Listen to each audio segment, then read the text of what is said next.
누구의 마음에나 그 나름의 고통이 있다. 토마스 플러의 말입니다.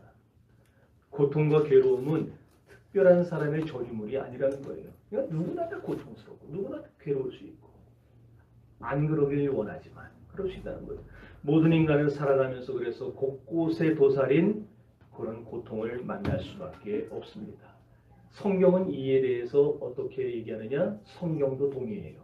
그래서 디모데후서 3장 1절에 보면 말세의 사람들이 자기를 사랑한다 그래요. 돈을 사랑하고 부모를 거역하고 감사치 아니하고 배반을 하는데 이런 일들 때문에 말세에 뭐가 이른다? 고통이 이르리니 그랬어요.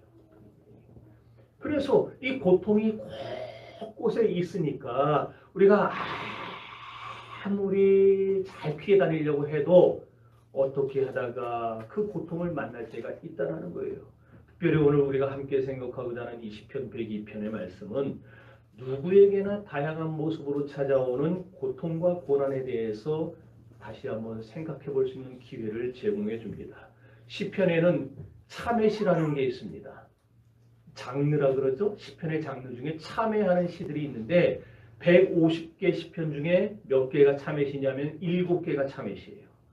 그 7개 참회시 중에 오늘 시편 102편이 거기에 딱 속합니다. 뭘 참회하느냐?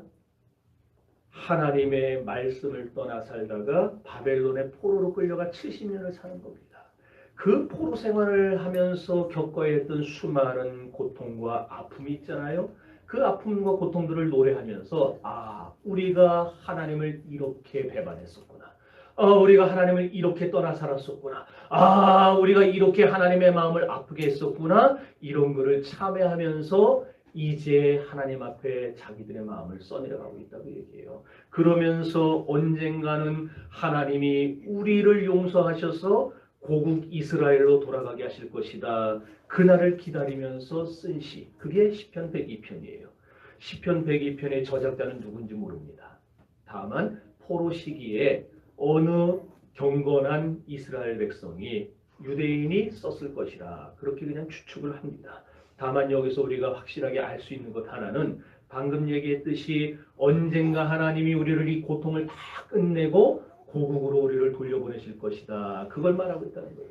그리고 여기서 한 걸음 더 나아가면 장차 메시아 예수 그리스도가 이 세상에 오셔서 죄와 사망의 고통을 당하고 있는 우리 당신의 백성들을 하나님이 그 고통 가운데 건져주셔서 영원한 천국으로 고통도 없고 피해도 탄식도 슬픔도 아픔도 눈물도 없는 저 영원한 천국으로 우리를 데리고 가실 것이다. 이것을 내다보면서 쓴 시, 이것이 시편 102편이라는 얘기예요. 오늘 본문은 총 28절로 되어 있습니다. 이 28절을 세 부분으로 나눌 수가 있어요. 우리가 오늘 읽은 1절에서 11절은 첫 번째 대지입니다. 여기에서는 백성들의 곤고한 삶에 대해서 가르쳐 줍니다. 어떻게 얼마나 힘들까. 그래서 여러분 읽었지만은 다 내용이 아주 그냥 너무 힘들어 보이잖아요.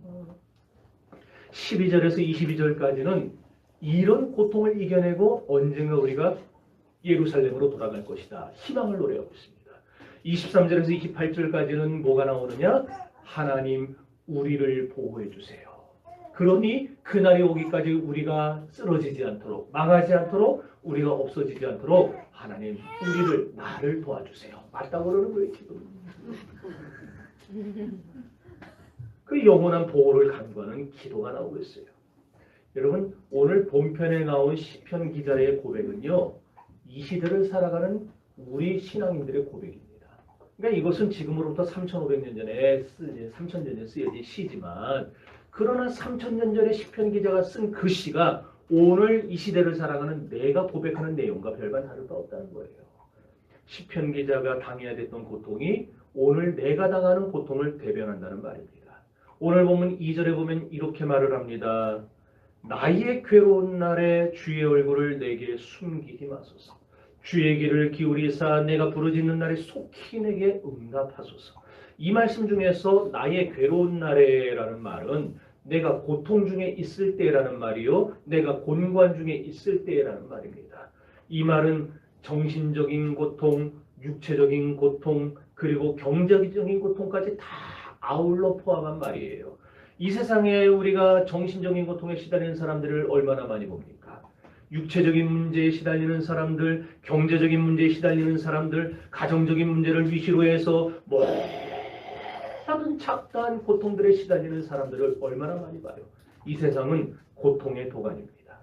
그래서 시편 102편의 제목을 보면 고난당한 자의 마음이 상하여 그의 근심을 여호와 앞에 토로하는 기도, 이렇게 소개하고 있는 거예요. 고난을 당했을 때 시편 기자는 자기의 그 고통스러운 마음을 하나님 앞에 그대로 다 토로해냅니다.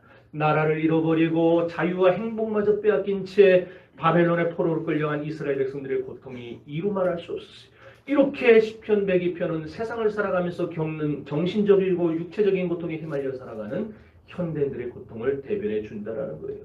칼 야스퍼스라는 철학자가 있습니다.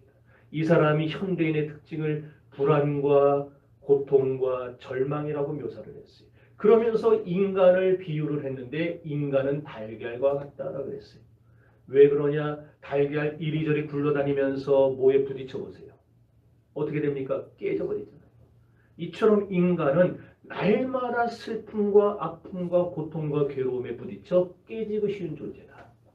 그게 바로 인간이다. 이렇게 얘기를 했다는 거예요. 오늘 8절에 보면 시편 기자는 자기에게 이렇게 아픔을 주는 사람들, 자기의 마음의 아픔을 주고 고통을 주고 참기 어려운 괴로움을 주는 사람들을 뭐라 불렀느냐? 원수라 부릅니다. 원수. 여러분들 원수 있을 거 아니에요? 여러분에게는 괴로움을 주는 원수들, 상처를 주는 원수들, 직장에 가도 원수가 있고 사업을 해도 왼수가 있고 집안에도 있죠.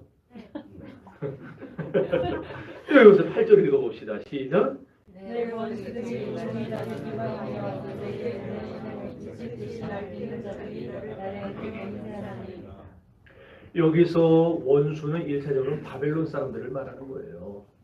바벨론 사람들이 포로로 잡아간 이스라엘 백성들을 날마다 회방합니다. 미칠 듯이 날뛰며 고통을 줬다는 거예요. 뭐라고 하느냐? 하나님이 계시냐? 하나님 계시면 너희들이 이렇게 포로로 잡혀올 수가 있냐? 너희들 상처나지 신은 하나님 한 분밖에 없다 그러지 않았느냐? 그런데 너희가 왜 이렇게 우리의 포로가 됐느냐? 하나님 너희 편이라 그러지 않았느냐? 야, 너희 편이라던 하나님 어디 갔냐? 죽었냐? 이러면서 날마다 뒤집어 놓는 거예요.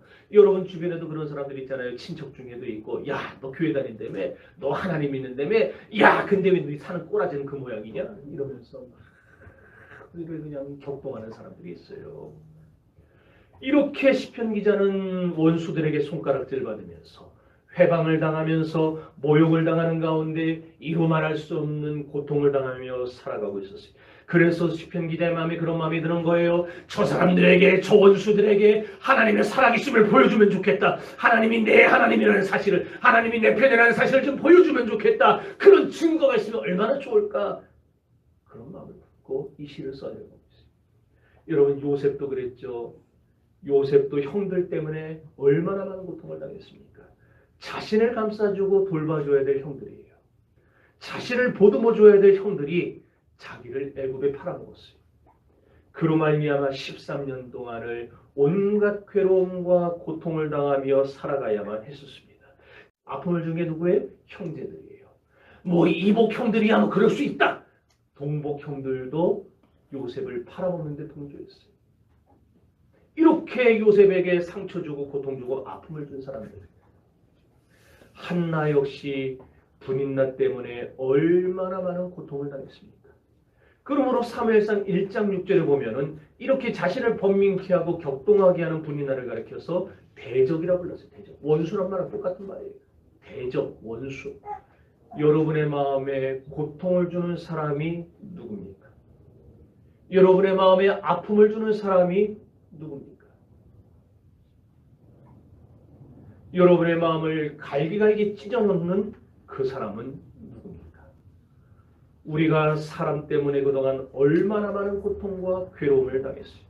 얼마나 이 시간에도 사람과의 갈등과 적대감 때문에 삭막한 인간관계 때문에 고통을 당하는 사람이 많습니까? 믿었던 사람에게 배신을 당해 의지하던 사람에게 내동댕이 쳐지는 이런 현실이 우리 주변에서도 얼마든지 일어날 수 있다는 거예요. 내 마음에 고통을 주는 사람이 꼭 적대적인 원수인 것만은 아닙니다. 그 사람이 가족일 때도 있고 일가 친척일 때도 있고 부모 형제일 때도 있고 동업자일 때도 있고 친구일 때도 있고 뿐만 아니라 이 세상에서 고독이라는 것도 인간의 마음에 고통을 줍니다. 오늘 시편 기자는 본문에서 말합니다. 나는 광야의 당아새 같고 여기 보면 올빼미라고 해놨어요. 나는 광야의 올빼미 같고 황폐한 곳에 부엉이 같이 되었어 하며 지금 제가 얘기할 때 딱 한 번 내가 밤을 새우니 지붕 위에 외로운 참새 같다. 당아새란 펠리컨을 말합니다. 벌써 보여줘가지고 다 알았죠? 펠리컨을 말합니다.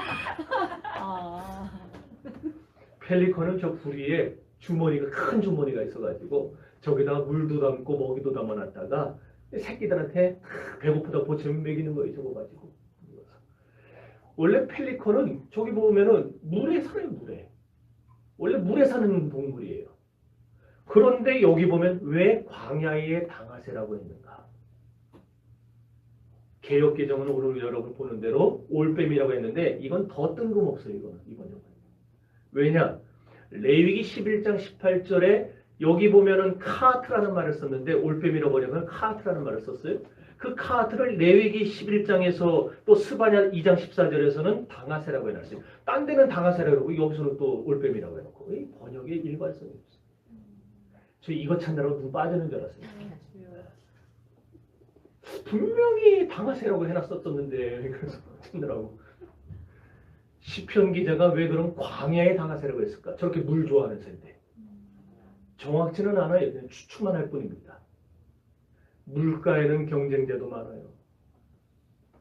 물가에는 새끼들이나 알을 노리는 천적들도 많아요. 그런 천적들 사이에서 자기 새끼들을 지킬 길이 없어요. 알을 보호할 길이 없어요. 그래서 그런 것들을 피해 경쟁에 밀린 새들 중에 일부가 광야로 도망쳐서 살지는 않았을까. 시편 기자가 그걸 보면서 저 광야의 당아새 같다 그렇게 말한 건 아닐까 추측을 할 뿐입니다. 그렇다고 한다면 만약 그렇게 자기가 저렇게 좋아하는 물가를 억지로 떠나야 했고 저렇게 물가를 남에게 쫓겨서 떠나야 했던 당아새라면 얼마나 힘들었겠어요. 얼마나 그 삶이 괴로웠겠습니까? 먼 거리를 오가야 됩니다. 날마다 물가를 오가면서 물을 마시고 먹이를 잡아서 그 먼 거리를 또 날아와서 새끼들에게 먹여줘야 되는 그 힘든 생활을 계속해야 되니 얼마나 괴롭고 힘들었겠어요. 시편 기자는 이런 당아새의 처지가 자신의 외롭고 고독한 처지를 보여주는 것 같다고 여겼던 것 같습니다. 또 황폐한 곳의 부엉이는 낮에는 가만히 있다가 밤만 되면 움직여요. 아무도 살지 않는 황폐한 곳에 폐허 위에서 가만히 있다가 밤만 되면 뿡 그러면서 활동을 시작하는 거예요. 참새는 군집 생활을 하는 새입니다. 이런 참새 옛날에 진짜 많았죠. 참새들이 혼자 다니던가요? 떼로 다녀요. 떼로 얘네들은. 절대로 혼자 다니는 참새 없어요. 그런데 여기 보면 지붕 위에 외로운 참새가 혼자 있어요. 시편 기자는 자기의 처지가 지금 이런 당아새같이 사람들에게 쫓겨서 남들 살지 않는 처럼 척박하고 힘든 곳에서 가면서 거기서 겨우 하루하루 겨우 벌어먹고 사는 자신의 처지. 부엉이와 같이 그냥 대낮에 활보 못하고 남들 눈 피해서 그냥 어떻게든 그냥 살아가 보려고 하는 자신의 처지. 참새 한 마리가 물 위에서 떨어져 혼자 지붕에서 슬피 우는 것 같이 자기의 처지가 그렇다라고 지금 말을 하고 있는 거예요. 여러분이 하도 심각한 표정으로 설교를 들어서 내가 좀 딴 얘기를 하나 해야 되겠네. 참새는요. 참새한 것은 수컷이 맨 처음에 자기한테 프로포즈하는 그 새한테 시집을 간답니다. 그러니까 수컷이 절름발이든 날개 한 짝이 짝짝이든 뭐 상관없어요. 어떤 수컷이든지 자기한테 와서 제일 먼저 프로포즈하면 그 수컷하고 결혼을 한대요. 믿거나 말거나. 시편 기자가 이렇게 당아새처럼 황폐한 곳의 부엉이처럼 지붕 위의 참새처럼 너무너무 자기의 처지가 외롭다라는 거예요. 괴롭고 힘들다라는 거예요. 고독하다라는 거예요. 여러분도 그렇습니까? 여러분도 외롭습니까? 여러분도 동반자를 놓쳤습니까? 여러분 사회에서 도태된 기분을 맛보고 있습니까? 오늘날 교회를 다니면서도 당아새같이 외로운 참새같이 부엉이같이 그런 마음을 느끼며 살아가는 성도들이 있을 수 있다는 거예요. 이것이 오늘 우리들의 고통이요 고민입니다. 이 세상에는 내 고통과 내 가난과 내 아픔과 내 슬픔에 동참해서 나를 지켜주고 나를 싸매주고 나를 붙잡아줄 수 있는 사람이 많이 없어요. 그것이 오늘 우리들의 마음의 고통으로 자리잡았어요. 그뿐만 아니라 극심한 가난과 질병이 오늘 시편 기자의 고통이었습니다. 17절 읽어봅시다. 17절 시작. 여호와께서 빈곤한 자의 기도를 돌아보시며 그들의 기도를 멸시하지 아니하셨도다. 또 23절 보세요. 시작. 주간과 여인을 중국에 생각하게 하시며 내 나라를 짜게 하셨도다. 계속 읽으세요. 나의 중간에 나를 대답하지 마옵소서. 예. 됐습니다. 예. 1998년도에 우리나라에 97년도죠. IMF 터지고 1년이 채 안 지났을 때에 98년도에 우리나라 국민 10만 명당 19명이 자살을 했대요. 통계청 기록으로. 근데 IMF 터널을 지났어요. 2003년입니다. 2003년에는 10만 명당 24명이 자살을 했어요. 더 늘었어요. 자살한 사람이. IMF 때 얼마나 많은 사람이 죽었습니까? 그 기록을 다 통과했는데 깬 거예요. 그리고 작년 2020년 통계청 기록에 10만 명당 몇 명이 자살했느냐? 27명이 자살을 했습니다. 그리고 또 잘 사는 사람과 못 사는 사람의 격차, 빈부의 격차라고 그러죠? 지금 빈부의 격차가 코로나로 인해서 더 심화됐잖아요. 2020년 12월 말에 빈부 격차를 조사했더니 잘 사는 사람과 못 사는 사람의 격차가 7.8배랍니다. 7.8배. 이게 별로 와닿지는 않죠, 여러분들. 네. 우리나라 상위 0.06%가 하위 60%가 가진 모든 재산보다 더 많이 가졌다는 거예요. 0.06%. 아, 좀만 주지. 이렇게 가난과 질병이 계속 시편 기자를 괴롭혀요. 사람들을 괴롭혀요. 이럴 때 사람들이 좌절합니다. 포기해버립니다. 극한 경우에는 극단적인 선택을 합니다. 그렇다면 이런 고난과 고통 피하면 좋겠는데 이런 고난과 고통은 도대체 왜 찾아오는 것인가? 고난과 고통은 우연히 오는 것이 아니에요. 갑자기 오는 것도 아닙니다. 이사야 45장 7절에 보면 나는 빛도 짓고 어둠도 창조하며 나는 평안도 짓고 환난도 창조하나니 나는 여호와라. 이 모든 일을 행하는 자니라 그랬어요. 그러니까 하나님은 빛만 지으신 분이 아니고 어둠도 창조하신 분. 하나님은 평안만 창조하신 분이 아니라 환난도 창조하신 분이라는 거예요. 그러니까 이 고난과 고통은 어디서 오는 것인가? 다시 말해서 하나님께로부터 온다는 거예요. 아니 그러면 하나님이 왜 나에게 고난을 주시는가? 하나님은 나에게 복을 주신다 그랬고 하나님은 나에게 은혜를 주신다 그랬고 하나님은 나에게 행복한 인생을 보장해 주신다 그랬는데 왜 예수 믿는 나에게 고난이 오고 고통이 오는가? 여러분 오늘 본문 10절에 이렇게 말을 합니다. 주께서 나를 드셨다가 던지셨나이다. 하나님이 나를 가난의 자리에 던져버리셨다. 실패의 자리에 던져버리고 나를 외로움의 자리에 던져버리고 적대적인 사랑 가운데 던져서 이루 말할 수 없는 어려움을 당하게 하신 거예요. 그 전에 보면은 나를 풍성하게 하셨어요. 나를 높이 드셨어요. 나를 존경받게 하셨어요. 나를 성공하게 하셨어요. 그런데 어느 순간에 하나님이 그런 나를 붙잡아서 불행의 자리로 던지고 그런 나를 실패의 자리로 내동댕이 쳐버릴 때가 있다는 거예요. 재수가 없어서 고난당하는 것이 아닙니다. 내가 능력이 없어서 고통을 당하는 것이 아닙니다. 하나님이 고통을 보내시면 제 아무리 똑똑한 사람도 그 고통을 거부할 수가 없습니다.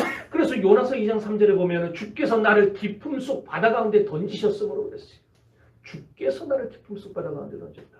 요나는 뱃사람들이 자기를 던진 줄 알았어요.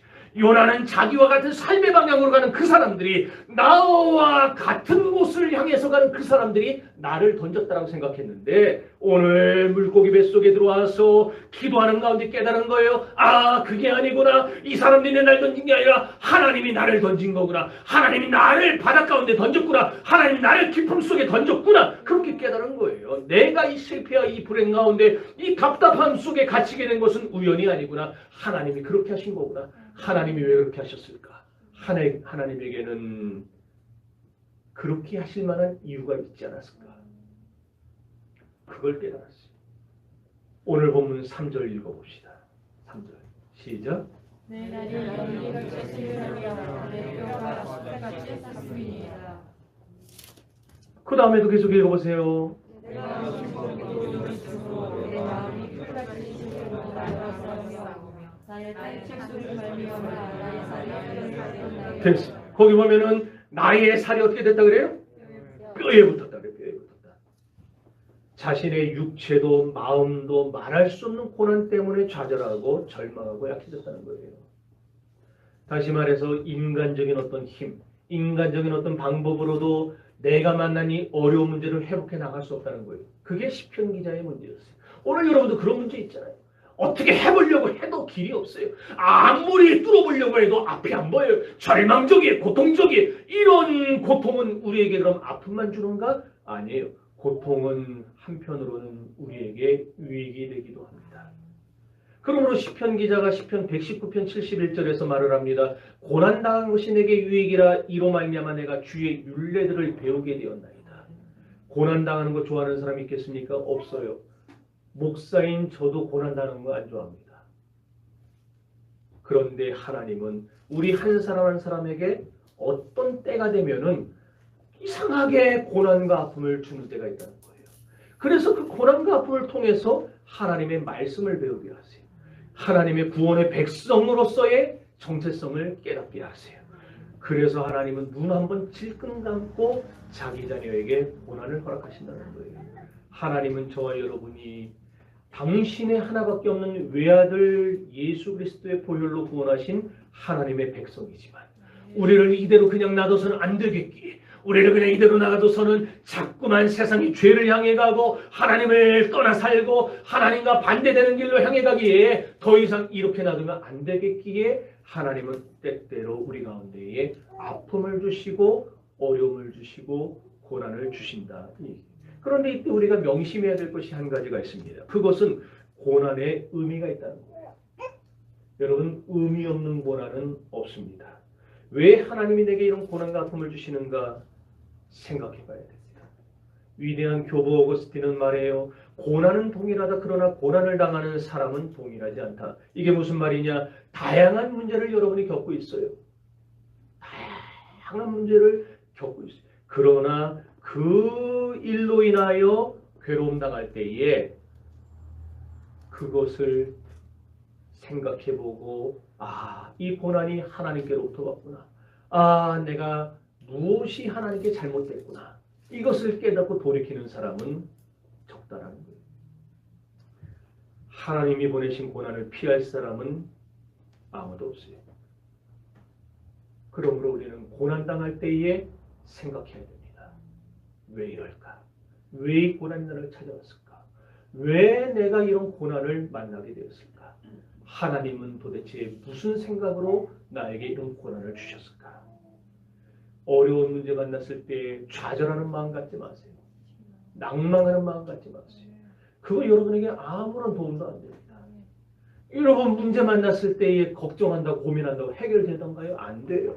그래서 시편 기자는 57편 7절에서 이렇게 말합니다. 하나님이여 내 마음이 확정되었고 내 마음이 확정되었으니 내가 노래하며 내가 찬송하오지라. 여기서 내 마음이 확정되었다는 말은 마음을 굳게 먹었다는 거예요. 그러니까 고난이 올 때에 내 신세가 왜 이럴까? 내 팔자는 왜 이럴까? 나는 어쩌다 저런 사람을 만나고 그럴까? 그러지 말고 고난이 올 때에 마음을 확정하라는, 마음을 굳게 먹으라는 거예요. 아, 나에게 고난이 왔구나. 이 고난을 통해서 하나님은 나에게 뭘 말씀하려는 것인가? 내가 그래도 다시 한번 일어나 봐야 되겠다. 내가 그래도 하나님을 놓치지 말아야 되겠다. 내가 이렇게 정신적으로 영적으로 육체적으로 고통당하지만은 그래도 내가 이 고난을 통해서 한 번 더 하나님을 붙들어야 되겠다. 마음을 확고하게 먹으라는 거예요. 아멘.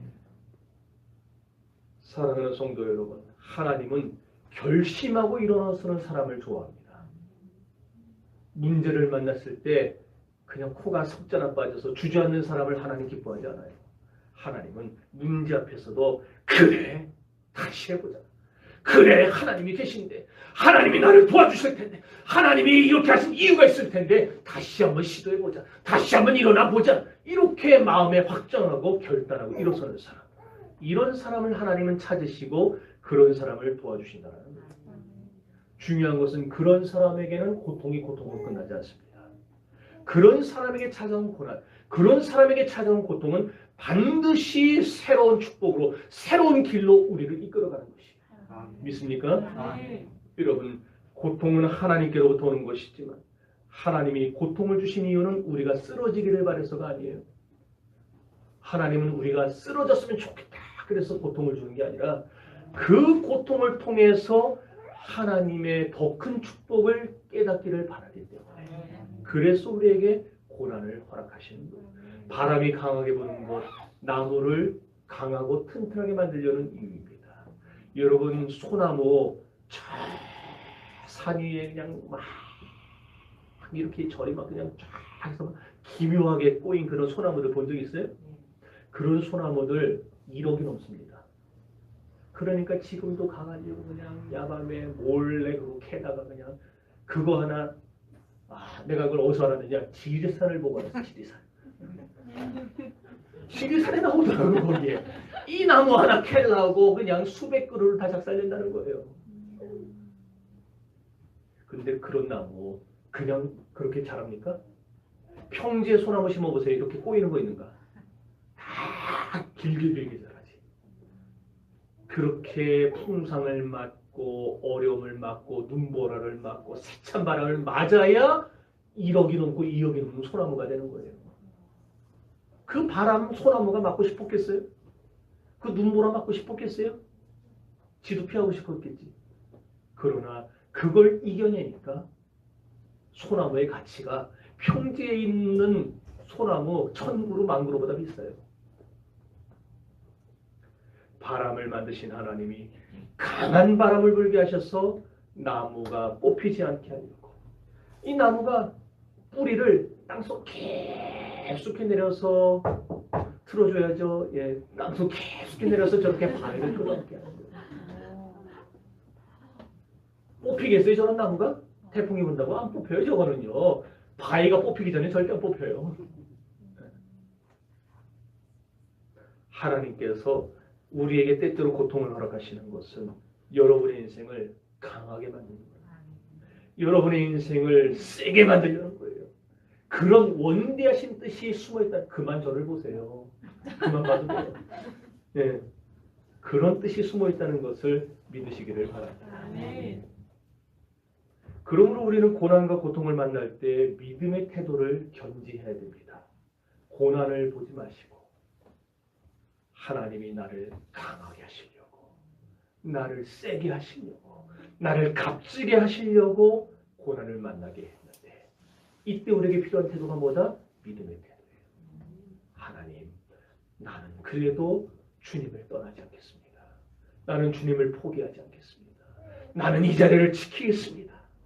여러분 절대로 괴로움에 중독되지 마세요. 괴로움에 중독되면은요 이겨낼 힘을 다 상실해버려요. 그리스도인들은 괴로움에 중독되면 안 돼요. 중독되고 싶거들랑 은혜에 중독되시고 믿음에 중독되세요. 괴로움을 벗어나는 유일한 길은 여러분의 마음을 다시 한번 보듬고 마음을 굳게 먹는 길입니다. 하나님, 내가 마음을 확정하겠습니다. 내가 마음을 굳게 먹겠습니다. 고통과 아픔이 지금 내 앞에 있지만 이 고통이 나를 망하게 하지는 못할 겁니다. 그러니 내가 하나님 다시 한번 마음을 정해서 주님을 바라볼 테니까 주님 나를 이 어려움 중에서 건져내 주세요. 어떤 난제라도 하나님이 해결해 주신다는 믿음을 가지시기를 바라요. 그래서 오늘 시편 기자가 오늘 본문 1절과 12절, 15절에서 3번씩이나 하나님을 부르고 있습니다. 뭐라 부르느냐? 여호와여 이렇게 불러요. 여호와. 여호와라는 말은 하나님의 불변성을 강조하는 겁니다. 하나님은 변하지 않아요. 다시 말해서 아브라함과 이삭과 야곱과 언약을 맺은 그 하나님은 지금도 변하지 않고 나와 똑같은 약속을 맺는 하나님이라는 말이에요.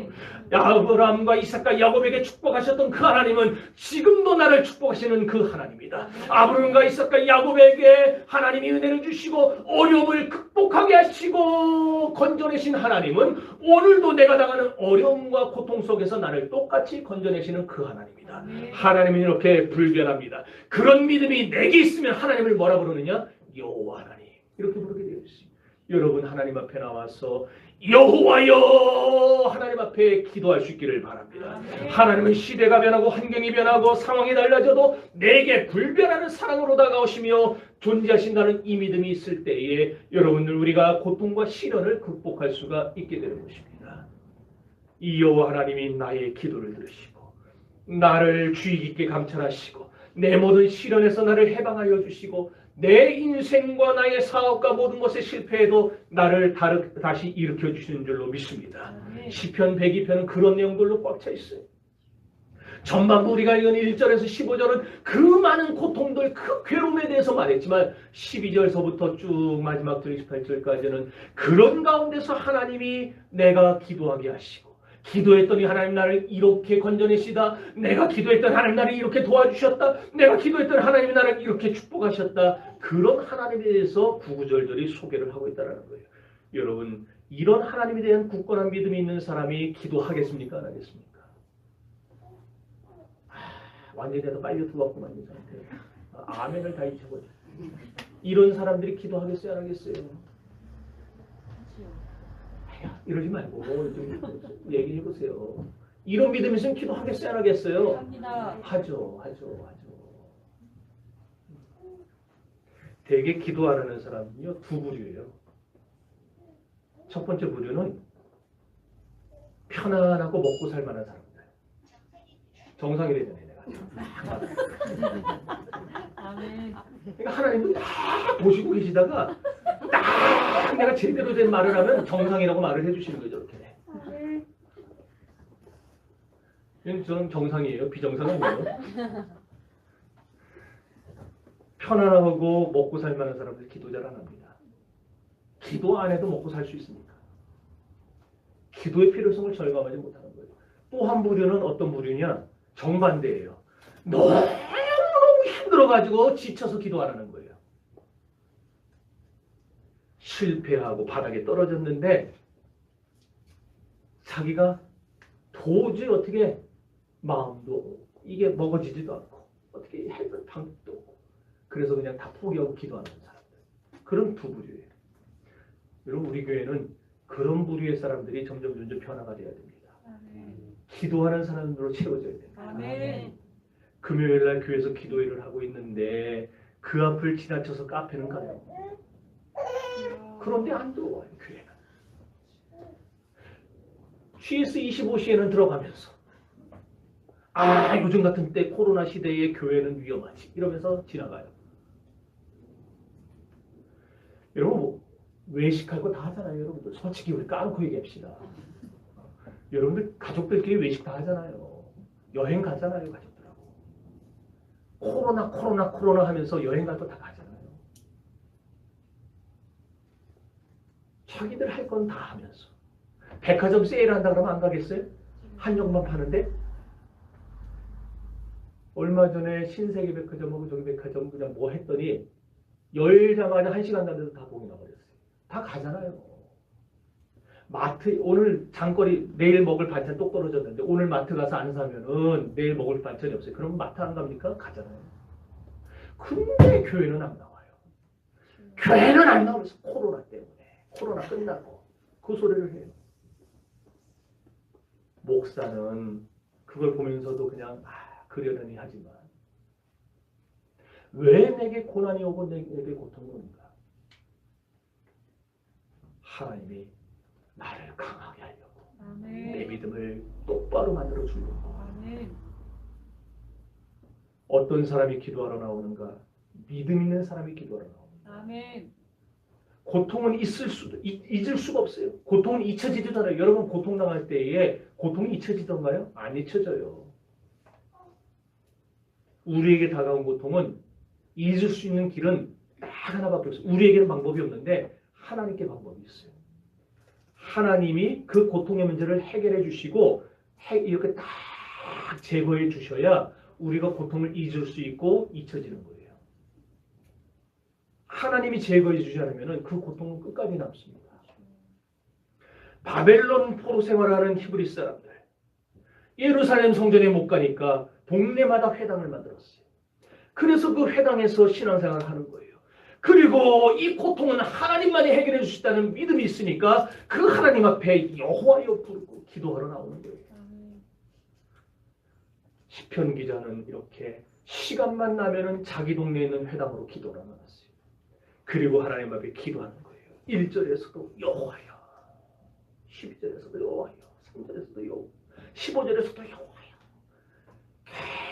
계속해서 하나님 앞에 기도하면서 뭘 기도하느냐? 하나님 돌아가게 해주세요. 하나님이 고통을 멈춰주세요. 하나님이 아픔을 해결해 주세요.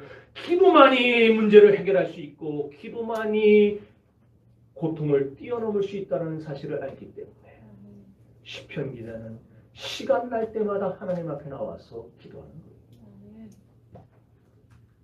여러분, 버나드 쇼라는 사람이 그런 말을 했습니다.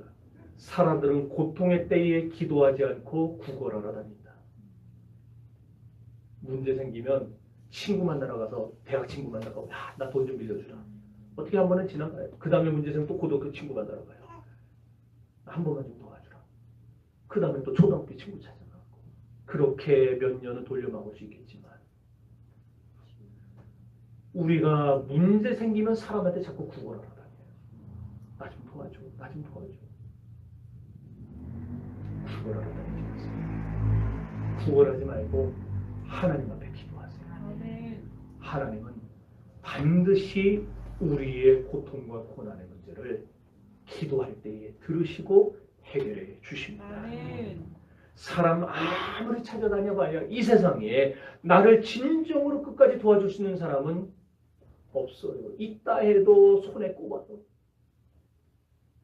내가 힘 있고 권력 있고 남보다 강할 때는 내가 말 안 해도 다 내 주변에 모여듭니다.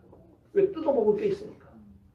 그러나 내가 힘을 잃어버리고 재물 잃어버리고 아무것도 남지 않게 되면 내 주변에 사람들 안 남아요. 싹 다 사라져버리지. 그런 사람들 쫓아다니면서 도와줘 해봐야 누가 도와줍니까? 여러분, 문제를 만나면 하나님 앞에 기도하세요.